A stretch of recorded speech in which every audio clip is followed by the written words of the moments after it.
আসসালামু আলাইকুম। প্রিয় শিক্ষার্থীবৃন্দ, আজকে তোমাদের অর্থের সময় মূল্যের উপর একটি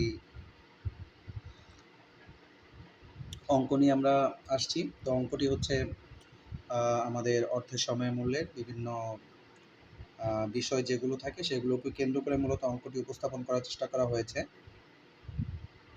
তো অর্থের সময় মূল্যের অঙ্কের মূল যেই বিষয়টা সেটা হচ্ছে যে অঙ্কটি এককালীন না কিস্তি, এটি তোমাকে আগে নির্ধারণ করতে হবে।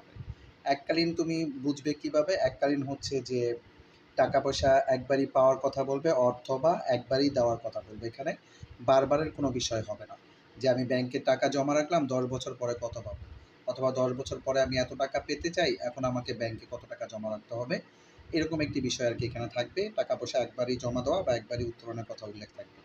আর কিস্তি যেটা আমরা চিনব কীভাবে? প্রথম ক্লাসে আমরা তোমাদেরকে বলে দিয়েছি যে টাকার পরিমাণের সাথে প্রতি বছর, প্রতি মাস, প্রতি সপ্তাহ ইত্যাদি উল্লেখ থাকলে তোমরা বুঝবে এটি হচ্ছে কিস্তির বিষয় বা কিস্তির অঙ্ক বোঝাচ্ছে। অথবা যদি প্রশ্নে তোমাকে কিস্তি নির্ণয় করতে বলে তাহলে বুঝবে যে তোমাকে কিস্তির সূত্র প্রয়োগ করতে হবে। তো আমরা উদ্দীপকটি একটু পড়ে দেখি যে এখানে কী বলতে চেয়েছে। হাবিব 10 বছরের জন্য সোনালী ব্যাংকে 10,000 টাকা জমা রেখেছে। তো এখানে যেহেতু উল্লেখ রয়েছে যে হাবিব 10 বছরের জন্য সোনালী ব্যাংকে 10,000 টাকা জমা রেখেছে, ব্যাংকে জমা রাখা বলতে অলওয়েজ আমরা প্রেজেন্ট ভ্যালুকে বুঝবো। তার মানে আমাদের উদ্দীপকের প্রথম অংশের এই অংশটুকুতে প্রেজেন্ট ভ্যালু উল্লেখ রয়েছে। সুদের হার 12%, ব্যাংক 6 মাস অন্তর সুদ প্রদান করে। 6 মাস অন্তর মানে হচ্ছে ব্যাংক 6 মাস পর পর তোমাকে সুদ দেয়, যেটা দ্বারা চক্রবৃদ্ধিকে বোঝানো হচ্ছে। তার মানে আমাদের এখানে এই উদ্দীপকের প্রথম অংশে চক্রবৃদ্ধির কথা উল্লেখ রয়েছে। আর 6 মাস অন্তর বা 6 মাস পর পর সুদ দিলে ব্যাংক প্রতি বছর 2 বার সুদ দেয়, তাই এর মান হবে 2। এটা হচ্ছে আমাদের উদ্দীপকের প্রথম অংশ। চলে যায় দ্বিতীয় অংশে। জামাল তার দাদার কাছ থেকে 3টি প্রস্তাব পেয়েছে। যদি সে এইচএসসি পরীক্ষায় ভালো রেজাল্ট করতে পারে তাহলে উক্ত যে কোনো একটি প্রস্তাবের অর্থ গ্রহণ করতে পারবে। এখানে জামাল একজন ব্যক্তি, সে তার দাদার নিকট থেকে 3টি প্রস্তাব পেয়েছে। প্রস্তাবগুলোর মধ্যে থেকে যে কোনো একটি সে গ্রহণ করতে পারবে। তো আমরা দেখি প্রস্তাবগুলো কী কী। আগামী 5 বছর প্রত্যেক বছর 700 টাকা করে গ্রহণ, মানে আগামী 5 বছর সে প্রতি বছর 700 টাকা করে তার দাদার কাছ থেকে নিতে পারে। তাহলে এখানে আমাদের উদ্দীপকে যেই অ্যামাউন্টটা রয়েছে, অঙ্কের মানটি রয়েছে, এটিকে আমরা কি বলবো?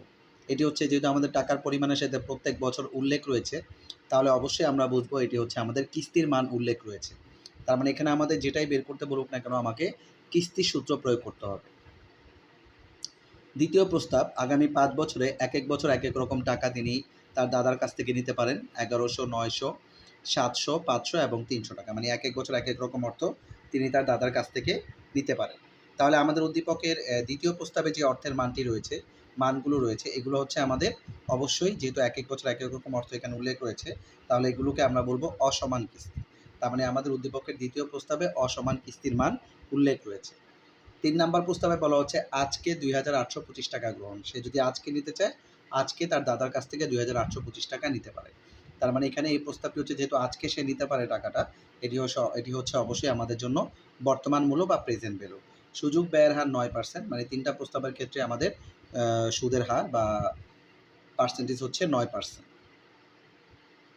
তো এখানে 3টা প্রস্তাবে আমাদের যে অর্থগুলো রয়েছে, আশা করি আমরা সবগুলো বুঝতে পেরেছি। এটি হচ্ছে আমাদের কিস্তি, সাধারণ কিস্তি। এটি হচ্ছে আমাদের অসমান বা মিশ্র কিস্তি, এবং 3 নাম্বার প্রস্তাবটি হচ্ছে আমাদের প্রেজেন্ট ভ্যালু। এখন গরু নম্বর প্রশ্নে আমাদেরকে কী বলা হচ্ছে? গ নং প্রশ্নে আমাদেরকে বলা হচ্ছে হাবিব 10 বছর পর সোনালী ব্যাংক হতে মোট কত টাকা পাবে? মানে হাবিব 10 বছর পরে সোনালী ব্যাংক থেকে কত টাকা পাবে? যেহেতু 10 বছর পর বিষয়, তাহলে অবশ্যই এটা হচ্ছে আমাদের ভবিষ্যৎ মূল্য নির্ণয় করতে হবে। আর প্রশ্নে যেহেতু আমাদের প্রেজেন্ট ভ্যালু উল্লেখ রয়েছে, তাহলে অবশ্যই আমরা এখানে ভবিষ্যৎ মূল্যের সূত্র ব্যবহার করে ভবিষ্যৎ মূল্য নির্ণয় করব। আর যেহেতু এখানে টাকা পয়সা একবারই পাবো বা একবারই দিব এরকম বিষয় উল্লেখ রয়েছে, কোনো কিস্তি বা বারবার টাকা পয়সা পাবো বা দিব এরকম কোনো বিষয় উল্লেখ নেই, তাই অবশ্যই আমাকে এখানে এককালীনের সূত্র প্রয়োগ করতে হবে। পাশাপাশি যেহেতু আমাদের চক্রবৃদ্ধি উল্লেখ রয়েছে, তাই এখানে আমাদের এককালীন ও চক্রবৃদ্ধির সূত্র প্রয়োগ করতে হবে। তো আমরা চলে যাই সমাধানে। শিক্ষার্থীরা দেখতে পাচ্ছ, এখানে প্রথমে আমরা লিখবো আমাদের কি কি মান দেওয়া আছে। যে মানগুলো আমাদের দেওয়া আছে আগে আমরা সেই মানগুলো এখানে লিখব।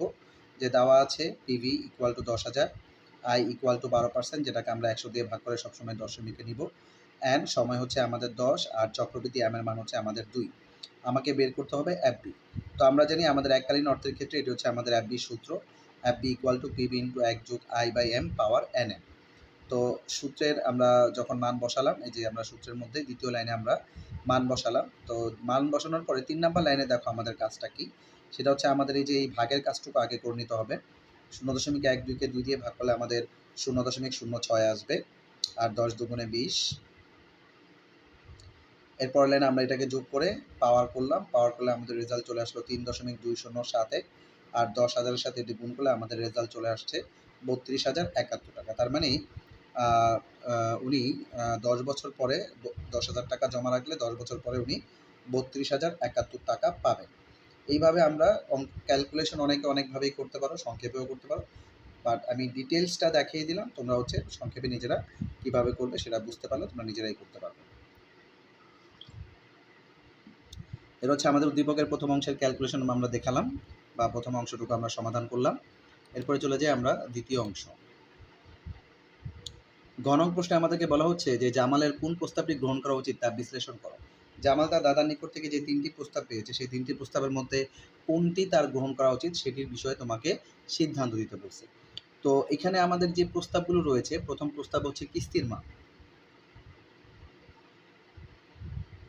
দ্বিতীয় প্রস্তাব হচ্ছে আমাদের মিশ্র কিস্তির মান, আর 3 নাম্বার প্রস্তাবটি হচ্ছে আমাদের প্রেজেন্ট ভ্যালু বা বর্তমান মূল্য উল্লেখ রয়েছে।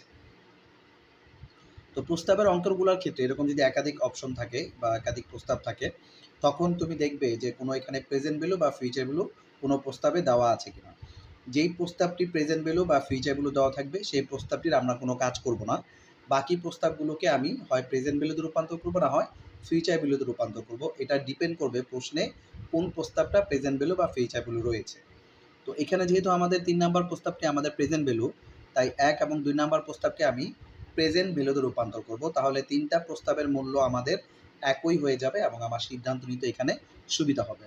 তো আমি প্রথম প্রস্তাবকে প্রেজেন্ট ভ্যালুতে রূপান্তর করব, দ্বিতীয় প্রস্তাবকেও প্রেজেন্ট ভ্যালুতে রূপান্তর করব, আর 3 নাম্বার প্রস্তাবটি তো আমাদের প্রেজেন্ট ভ্যালু রয়েছেই, তাহলে আমার 3টি প্রস্তাবের মূল্য এক হয়ে গেলে আমার সিদ্ধান্ত নিতে সুবিধা হবে। তো প্রথম প্রস্তাবকে যদি আমি প্রেজেন্ট ভ্যালুতে রূপান্তর করতে চাই, তাহলে অবশ্যই আমার এখানে কিস্তির সূত্র প্রয়োগ করতে হবে। যেহেতু এটা আমাদের কিস্তির মান উল্লেখ রয়েছে, এজন্য অবশ্যই আমাকে এখানে কিস্তির সূত্র প্রয়োগ করতে হবে। আর যেহেতু আমি প্রেজেন্ট ভ্যালু নির্ণয় করব, অবশ্যই আমাকে প্রেজেন্ট ভ্যালুর কিস্তির সূত্র এই জায়গায় ব্যবহার করতে হবে।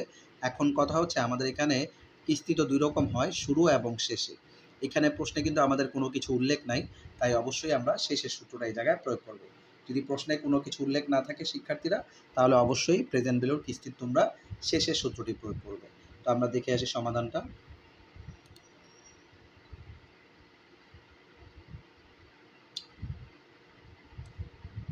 মান যেগুলো দেওয়া আছে সেগুলো আমরা বসাচ্ছি। আমাদের কিস্তিকে আমরা এই দ্বারা প্রকাশ করি।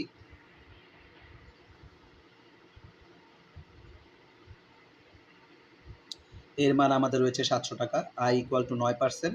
দ্বিতীয় অংশে কিন্তু আমাদের সুদের হার 9% উল্লেখ রয়েছে, যেটিকে 100 দিয়ে ভাগ করলে আমাদের 0.09। এন বা সময় হচ্ছে 5 বছর। আর আমরা বলেছিলাম যে কিস্তি মানেই চক্রবৃদ্ধি, সূত্রে তোমাকে এম ব্যবহার করতে হবে। এই এম ব্যবহার করলে তোমার ক্যালকুলেশনটা অনেকটা সহজ হয়ে যায়। আদারওয়াইজ অনেক সময় চক্রবৃদ্ধি দেওয়া থাকলে তখন দেখা যাবে যে তুমি এম ব্যবহার করছো না, তখন তোমার একটু প্রবলেম হয়ে যেতে পারে। এই জন্য কিস্তি মানেই চক্রবৃদ্ধি, সবসময় সূত্রে এম প্রয়োগ করবে।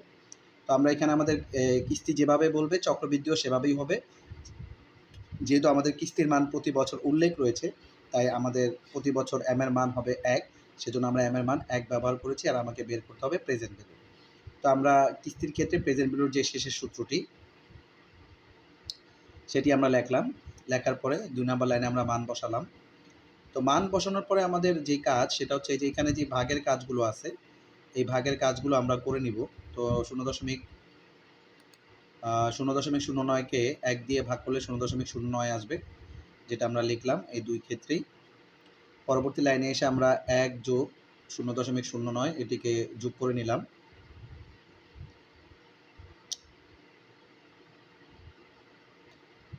পরবর্তী লাইনে এসে 1.09কে পাওয়ার 5 দিলে যে পাওয়ারটি আসে সেটি আমরা লিখলাম। সায়েন্টিফিক ক্যালকুলেটর বা যে কোনো ক্যালকুলেটর এটি করা যাবে। 1.09কে পাওয়ার 5 দিলে আমাদের এই মানটি আসছে, আমরা লিখলাম। পরবর্তীতে এই যে এই কাজটুকু 1 ভাগ, অনেকে এই ভুলটা করো যে আগে এইটা প্রেস করো দেন লেখো ভাগ 1। নো, তোমাদের হচ্ছে আগে লিখবা 1, তারপরে ভাগ 1.5 5 3 8 6 ভাগ করলে যে রেজাল্ট আসবে সেটা আমরা বসালাম। একটু সাবধানতার সহিত ক্যালকুলেশন করতে হবে। তার পরবর্তী লাইনে 1 থেকে এটাকে আমরা বিয়োগ করলাম, বিয়োগ করলে এই রেজাল্টটা আসলো। এরপরে এই রেজাল্টটাকে আমরা 0.09 দিয়ে ভাগ করার পরে 3.89, এটাকে যদি আমরা এই 700 সাথে গুণ করি তাহলে আমাদের রেজাল্ট চলে আসছে 2723। এইভাবে স্টেপ বাই স্টেপ আমরা ক্যালকুলেশন যদি কয়েকবার প্র্যাকটিস করি তাহলে দেখা যাবে যে ইজিলি আমাদের ক্যালকুলেশন বা গণনা কার্যটা হয়ে যাচ্ছে। এটা প্র্যাকটিস করতে হবে। তুমি 2 একবার প্র্যাকটিস করো। আমি যে প্রসেস অনুযায়ী বলেছি আমার ভিডিওটা তুমি বারবার দেখো যে এভাবে আমাকে কাজ করতে হবে। এভাবে কাজ করে তুমি ডিটেইলস কয়েকবার ক্যালকুলেশন করো। এরপরে দেখা যাবে সংক্ষেপে তুমি নিজেই করতে পারছো। তো এইভাবে আমাদের দ্বিতীয় প্রস্তাবের আমরা প্রেজেন্ট ভ্যালু প্রথম প্রস্তাবের আমরা প্রেজেন্ট ভ্যালু পেয়ে গেলাম 2723। এখন আমরা চলে যাব দ্বিতীয় প্রস্তাবে। তো প্রিয় শিক্ষার্থীরা দেখতে পাচ্ছ আমাদের দ্বিতীয় প্রস্তাবে আমাদের যে ভ্যালুগুলো রয়েছে এগুলো হচ্ছে অসমান বা মিশ্র কিস্তির মান। এক এক বছর এক এক রকম অর্থ উল্লেখ থাকলে এটাকে আমরা মিশ্র কিস্তি বলি। সেই মিশ্র কিস্তির মান আমাদের এখানে উল্লেখ রয়েছে। তো আমাকে তো প্রেজেন্ট ভ্যালু বের করতে হবে। আমাকে প্রেজেন্ট ভ্যালু কীভাবে বের করতে হবে আমি সেটা কীভাবে বুঝলাম? কারণ আমরা একটু আগেই বলে নিয়েছি যে প্রস্তাবের অঙ্কগুলোর মধ্যে কোনো প্রস্তাব যদি প্রেজেন্ট ভ্যালু থাকে তাহলে বাকি প্রস্তাবগুলোকেও তুমি প্রেজেন্ট ভ্যালুতে রূপান্তর করে ফেলবে। তো এখানে যেহেতু আমার 3 নাম্বার প্রস্তাবটি প্রেজেন্ট ভ্যালু, এই জন্য আমি 1 নাম্বার প্রস্তাবকে অলরেডি প্রেজেন্ট ভ্যালু রূপান্তর করে ফেলেছি। এখন আমি 2 নং প্রস্তাবটাকেও আমি প্রেজেন্ট ভ্যালুতে রূপান্তর করব। এখন এগুলো যেহেতু অসমান কিস্তির মান আর আমাকে যেহেতু প্রেজেন্ট ভ্যালু নির্ণয় করতে হবে, তো প্রশ্নে এই টাকাগুলো যেহেতু আমাকে প্রেজেন্ট ভ্যালু নির্ণয় করতে হবে তাহলে প্রশ্নের এই টাকাগুলোকে মনে করতে হবে এগুলো ফিউচার ভ্যালু দেওয়া আছে। অসমান কিস্তির ক্ষেত্রে যদি তোমাকে প্রেজেন্ট ভ্যালু বের করতে হয় তাহলে প্রশ্নে প্রদত্ত অর্থগুলোকে তুমি মনে করবে এগুলো হচ্ছে ফিউচার ভ্যালু দেওয়া আছে। আর তোমাকে যদি ফিউচার ভ্যালু নির্ণয় করতে হয় তাহলে প্রশ্নে প্রদত্ত অর্থগুলোকে তুমি মনে করবে সেগুলো প্রেজেন্ট ভ্যালু দেওয়া আছে। এটা শুধুমাত্র অসমান কিস্তির ক্ষেত্রে। তো আমি এখানে আমাকে প্রেজেন্ট ভ্যালু বের করতে হবে, যেটা আমি দিক নির্দেশনা পেয়ে গেছি। তো এই জন্য আমাকে এই অর্থগুলো মনে করতে হবে এগুলো ফিউচার ভ্যালু উল্লেখ রয়েছে। তো আমরা কীভাবে অঙ্কের মানগুলো সাজাবো?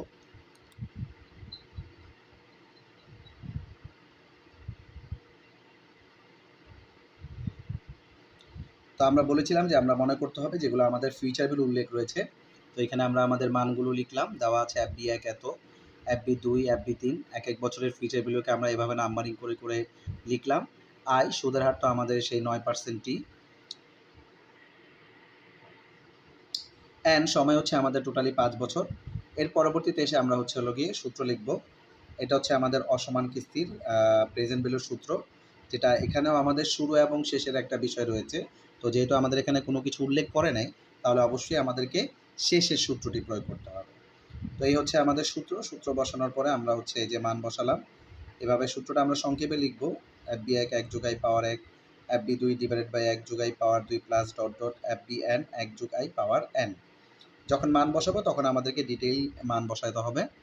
আমাদের 5 বছরের যে মান উল্লেখ রয়েছে এভাবে আমাকে 5 বার যেতে হবে। তো আমি 5 বার মান বসালাম। 3 নাম্বার লাইনে এসে আমরা কি করলাম, এখানে যে আমাদের 1.09 যোগ ছিল আমরা জাস্ট এখানে 3 নাম্বার লাইনে এসে এদেরকে যোগ করে দিলাম। দেন পরবর্তীতে 1.09কে পাওয়ার 1 দিলাম, পাওয়ার 1 দিলে আমাদের 1.09 আসে, যেটি আমরা লিখলাম। 1.09কে পাওয়ার 2 দিলে এটা আসে, 1.09কে পাওয়ার 3 দিলে এটা, 1.09কে পাওয়ার 4 দিলে এটা, 1.09কে পাওয়ার 5 দিলে এই রেজাল্টটা আসে, এটা আমরা লিখলাম। দশমিকের পরে সাধারণত আমাদের 5 ঘর নিলেই এনাফ, 4 ঘর নিলেই আমাদের এনাফ, 4 ঘর পর্যন্ত আমাদের মান নিলে আমাদের একটা সুন্দর রেজাল্ট বা কারেক্ট রেজাল্ট তৈরি হয়ে যায়। এরপরে আমরা হচ্ছে ভাগ করলাম, ভাগ করার ফলে আমাদের যে মানগুলো আসছে সেগুলো আমরা লিখলাম। এখানে ভাগ করার পরে দশমিকের পরে কোনো মান নেওয়ার দরকার নেই, কারণ দশমিকের পরে 2টা সংখ্যা একটা এক্সট্রা প্রেস করা মানেই হচ্ছে তোমার অতিরিক্ত সময় নষ্ট হওয়া। তো অসমান কিস্তির ক্ষেত্রে তোমরা দশমিকের পরে কোনো মান নিও না যখন টাকাগুলোকে ভাগ করবে। পরবর্তীতে যোগ করলে দেখা গেল আমাদের 2856 টাকা চলে আসছে। তো এইভাবে আমরা অসমান কিস্তির ক্ষেত্রে মান বসিয়ে ক্যালকুলেশন বা গণনা কার্য করতে পারি। তো আমরা আমাদের 2টা প্রস্তাবেরই প্রেজেন্ট ভ্যালু নির্ণয় করে ফেলেছি। আর 3 নাম্বার প্রস্তাব যেটি আমাদের প্রেজেন্ট ভ্যালু অলরেডি উল্লেখ রয়েছে, তাহলে দেখা যাচ্ছে যে আমরা প্রথম প্রস্তাবে আমরা যে প্রেজেন্ট ভ্যালুটি পেয়েছি সেটির মান ছিল আমাদের 2723, আর দ্বিতীয় প্রস্তাবে আমরা যে প্রেজেন্ট ভ্যালু বের করলাম সেটির মান হচ্ছে